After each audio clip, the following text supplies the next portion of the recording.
that for a minute. Yeah, man, I introduced you and everything and came to you, and where is he? Hey, but we know where you are now. We got you. All right. Well, hey, delighted to be sharing the good news this morning on this wonderful Wednesday. Yeah, man, that's right. And it is a wonderful Wednesday, and we thank God for you, Pastor. And listen, I know you got a word for us today. You got that news, of course, that news that we can use. So I'm going to step out of the way and turn it over to you, Pastor, right now with Christ in action. And as always, Pastor, you got it. All right. We're connected this morning, and we're glad to be sharing the good news as we do every single day, in season, out of season, no matter the phone lines or whatever else.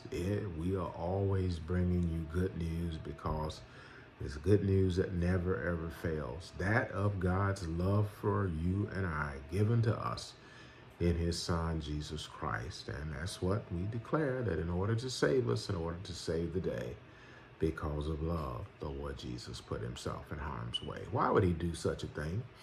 Well, it is because Father God sees himself in you and I. He created us in his own image and likeness. And it's so important for us to realize and know that we come to a place of empowerment, of strength, of sense of well-being, and of faith and courage when we see ourselves the way God sees us. You see, friend, God sees himself in us, and he sees us in Christ, because that's why Christ came into the world, that whoever would receive him, the Bible declares in 2 Corinthians chapter 5, verse 17, would become new creations. Any person who is in Christ becomes a new creature. Old things pass away, all things become new, and all things are of God. And so it is God's design to, through Christ, embrace us and see us in him, and have us to be placed in the standing that he had and intended for us before time began, and that he consummated when he created us in his own image, formed us out of the dust of ground. And as Genesis chapter 2, verse 7 says, that he breathed into mankind, us all, the breath of life, and we became living souls. So then, God in you is the difference maker in life. What do you mean, the difference maker? I mean, it makes you different. Whenever God inhabits something, it always takes on a whole new form, a whole new species of being and existence. Whatever he invests himself in. That's why we're encouraged by the Apostle Paul in 1 Corinthians 6 and 2 Corinthians 6 in both of his letters. He reminds those to whom he is writing, and also to us, that we are the temple of the living God. Now, think about that, the temple of the living God. That God considers us to be the place where he lives. Of course, we think of him as being in heaven, and indeed he is. Of course, the psalmist got a hold of an understanding in saying there is no place that we can go that he is not. If we ascend into the heavens, he's there. If we make our bed in hell, he's there. If he's ride on the wings of the morning, he's there. If you're in the night, he's there. If he's on the mountain, he's there in the valleys. There's no place that we can go that he is not. But beyond just the generalities of his omnipresence, his presence in you and I is where he chooses to dwell and abide. We're encouraged to understand that we are the temple of the living God, that we have been purchased with a price, the price of the body and blood of the Lord Jesus. And in that, we are encouraged to glorify God in our bodies and in our spirits, both which are his. Now, that's not like slavery, that we're slaves. No.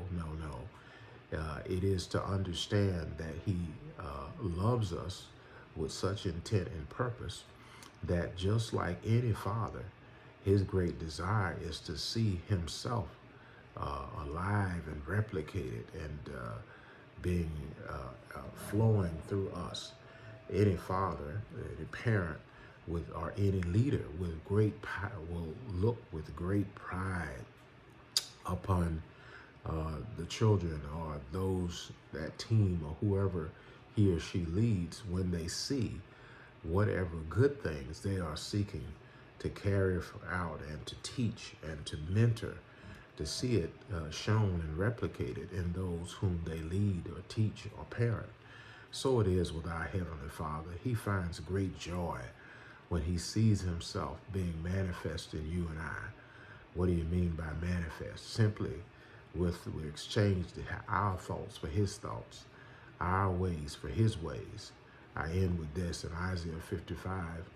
He encourages us to do this very thing, to exchange our ways for his ways, to forsake our ways for his ways, and to take his thoughts for our thoughts, because he says, my ways are higher than your ways and my thoughts than your thoughts.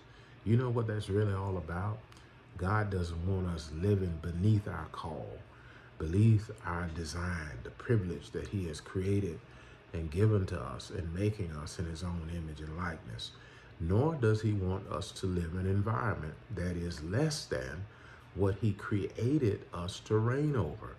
And as you and I embrace his ways and thoughts, we become like him. We walk on his plane. We are lifted up to where we belong. And as such, we're able to lift others and shape the environment in which we live. This has been an outreach of Connected Church. Connect with us, connected-church.com. Follow us on Facebook, Instagram, YouTube, and of course, right here on this Gospel Explosions Outreach to the Tennessee Valley and beyond every single day. Because the dream of change is alive and Jesus is our joy. Knowing this, together, we are the difference that makes the difference as we awaken to God's purpose of knowing him and his love for us and mobilize to his mission of making him known and sharing his love with others. That's good news on this wonderful Wednesday, Pete. All right, Pastor. And we want the people to look forward to next year when you will add another together onto together. Hey, we just keep growing and expanding. That's right, man. That's right. Hey, that's right. Togetherness. Yeah. Together.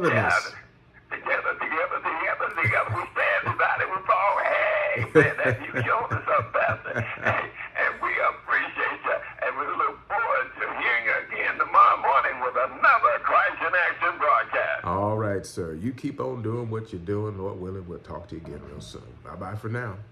All right. Bye-bye now, Pastor. All right. Well, hey, listen.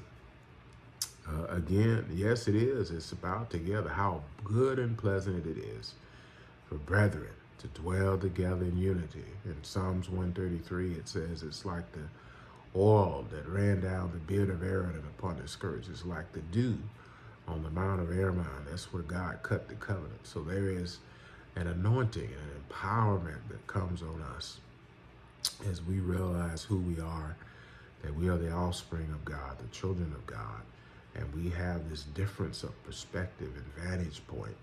And we see the covenant blessings that come from our oneness with God and realizing that we are the temple of God, where God chooses to live and move and have his being.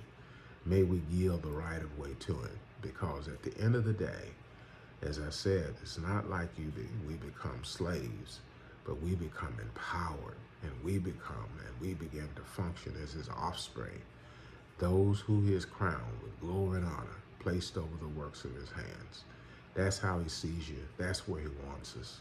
That's what he wants for us. May we embrace and walk out what his will for us is. Let us not be unwise, but understanding what the will of the Lord is. And his will is to live in us and to empower us day by day, such that we glorify him in our bodies and our spirits. Let us let him do it today.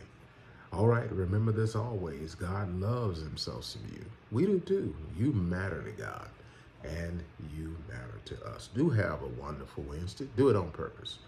You're authorized by the one who made you and by the one who made the day to do exactly that. We'll talk to you again real soon. Bye-bye for now.